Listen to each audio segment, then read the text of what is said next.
Hey Right Riders, Keith Wheeler here, back with another video for you. Since this is the first video of the new year, I thought it'd be only prudent to start off with a video discussing New Year's resolutions. I'll be honest, I despise New Year's resolutions.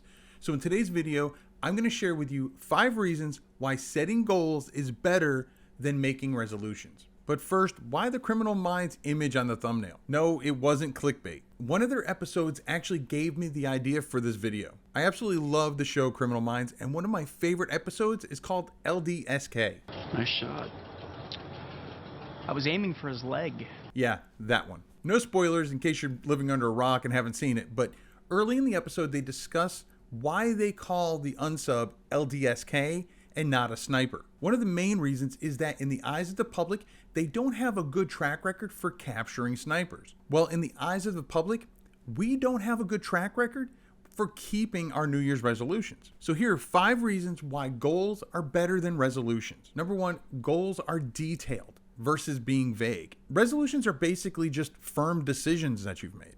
You know, it's the beginning of the new year, and I've decided that I'm gonna publish more books this year. Again, that's super vague. There's no detail behind it. For example, what book are you going to publish? You know, you're just going to publish a book? You're going to publish more books. How many books? You know, it's just so vague.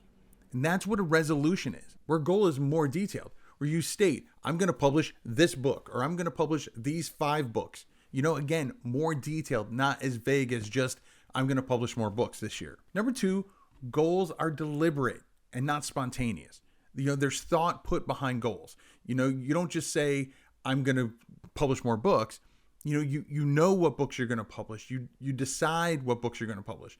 And even if you don't know, you know, the title or anything like that, again, it's more deliberate. There's a reason behind it, not just a statement of fact. This is what I'm going to do. Number 3, and this is a big one, goals have a timeline versus being open-ended. Going back to the example I gave before, you know, where you just say, I'm going to publish more books this year.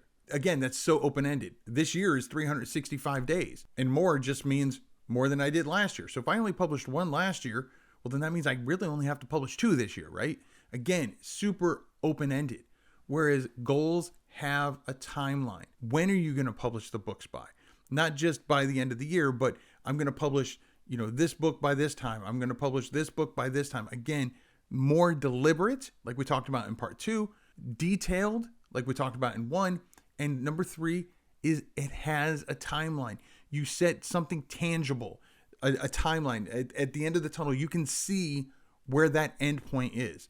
And because it has a timeline, you can work with that. You know, you have that goal, and then you can set little goals that will lead you to that. So if I decide I'm going to publish a book by the end of February, well, then I know that you know, I need to have the rough draft written by this date. So that's another goal. I have to have the cover designed by this date. Again, that's another goal. And these are all goals that have exact timelines. The 4th reason why goals are better than resolutions is that goals are measurable instead of being indeterminate. With goals, you have milestones, like I talked about in number 3. You know, you've got milestones. You need to have the rough draft done. You need to have illustrations done if you're doing a children's book. You need to have the cover done. You need to have the copy done before you publish. You know, all these little things you need to get done. It's all measurable. You can see how far you are, how close you are to your goal by what's already been done. And so you can measure that. With a resolution, you can't. If you have the resolution of, I'm going to publish more books this year, the only measurable thing is how many books you've published. That's it. You know, other than that, there's nothing measurable.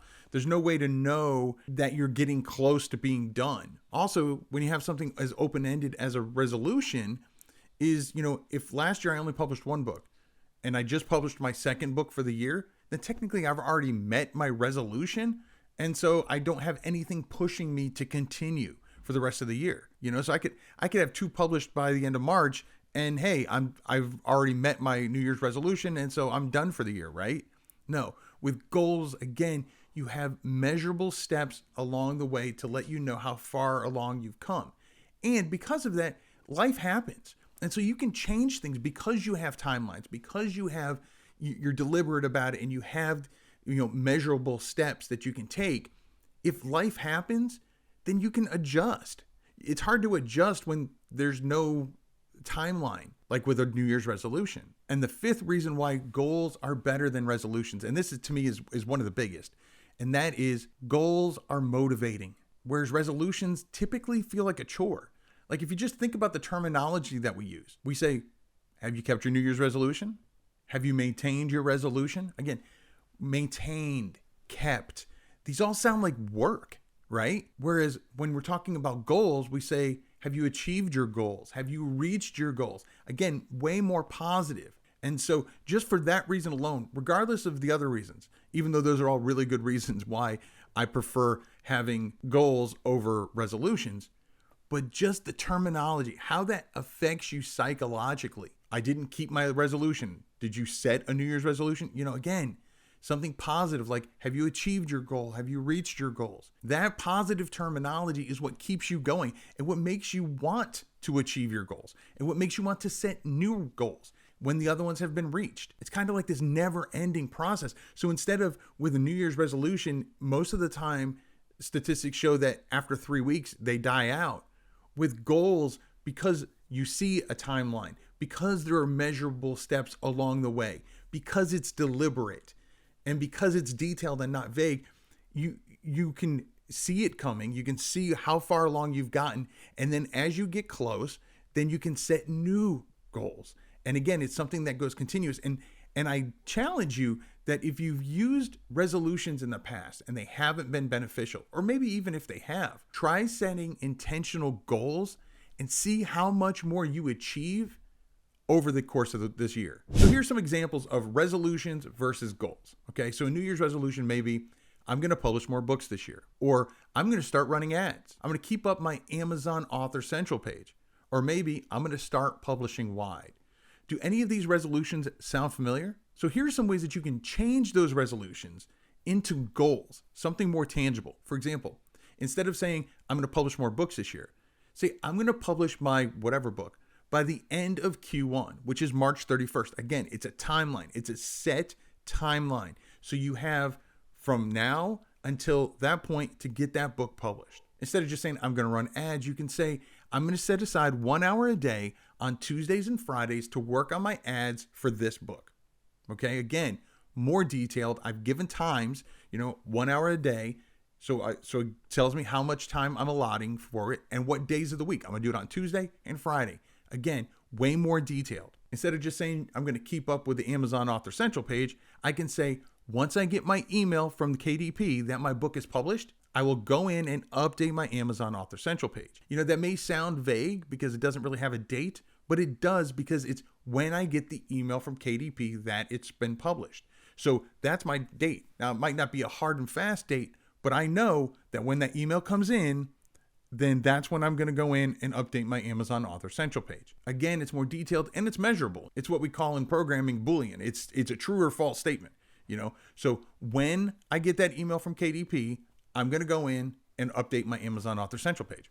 It's that simple. Now you can make it a little more detailed by saying within the first 12 hours of getting that email, whatever however detailed you want to make it. But again, just that alone is more tangible than just a random statement that I'm going to start doing this. And my last example is, instead of saying that I want to publish wide, again, that's very generic. Okay, you're going to publish what book wide? How many books wide? What do you mean by publishing wide? You're going to go to just, instead of just going KDP, or you're just going to go to iTunes as well? You can say something like, I'm going to publish whatever book to Draft to Digital by the end of Q1. So again, March 31st. So again, I've specified a book. And not only that, but I've specified how I'm going to go wide. I'm going to go to Draft to Digital. And in Draft to Digital, I can pick which platforms I'm going to publish it to. The bottom line is that it's a lot easier to achieve a goal because it's more tangible with set timelines and expectations rather than just feeling like a chore. Now it's your turn. Do you set New Year's resolutions? Could your resolutions be better achieved if you turn them into goals? Let me know down in the comments. Now, one of my goals is that after every single video, I provide you with another video that I feel will help you find more success in self-publishing. And I can measure my results of that goal by seeing how many of you click on this video. Well, if you don't think that video will help you, well, then YouTube says that this video right here is perfect for you. So I'll catch you in one of these videos. And remember to write right.